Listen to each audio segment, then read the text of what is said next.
I'm Amy Cherry. This local news is a service of Flagler County's Toyota dealer, Beaver Toyota, here to wow ya. Millions of dollars that were saved on a dunes project will instead be used as a match for an Army Corps of Engineers project in Flagler Beach. John Arking has more. County officials received news Tuesday from the Florida Department of Environmental Protection that the request was approved to extend the Flagler County Hurricane Matthew Recovery Agreement until March 2021. There are about $3.9 million in remaining funds that can now be used for the state's portion of the non-federal share for dune construction work during the U.S. Army Corps of Engineers Flagler Beach project that's scheduled to begin in May of 2020. Flagler County's public information officer is Julie Murphy. It's going to be a project that's in Flagler Beach. It's less than 3 miles, and it will run from just the north side of 6th Street to the south side of 28th Street. So this will be a federally funded project. So after they complete the first construction period, which will be 2020, then if a storm hits us and that section of the beach needs to be fixed, then the federal government will come in with the money to do that work, and it won't cost us any additional. About 550,000 cubic yards of sand will be placed for the initial construction. The sand will be pumped onto the beach from an offshore location and graded into place by bulldozers. From the WNZF Newsroom, I'm John Arking.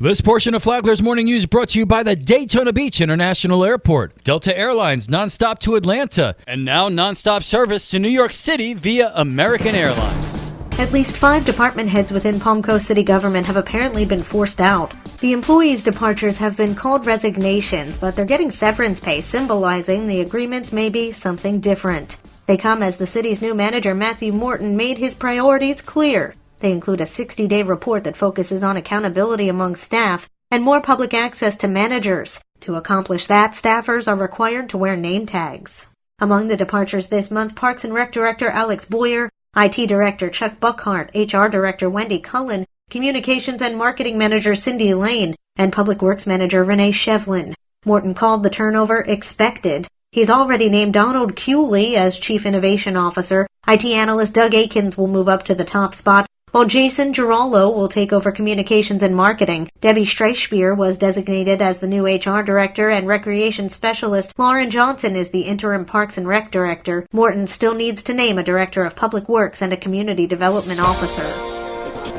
We're always up there playing defense. State Senator Travis Hudson describes the role both he and State Rep Paul Renner play when it comes to maintaining local control over vacation rentals. I think we had a good law that we passed in 2014 with the input of the commission and the county administrator, the county attorney. And that law basically says you have full local control except for 3 parameters. Should we expand on those 3 parameters and talk about on-street parking and garbage and fines? Maybe, but I think the local control itself needs to stay in place. And that's what we're going to continue to fight for. A lobbying group would like to see more state control over the issue, but Hudson says for him, it's all about balance. Hudson says he'll continue to listen to what the community wants when making his decision.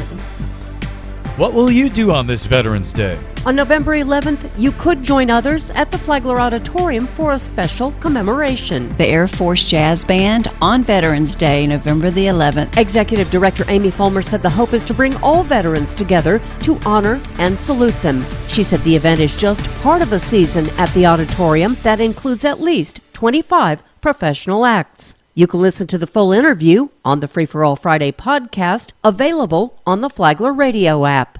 Download the app today. From the WNZF Newsroom, I'm Deb Albertson.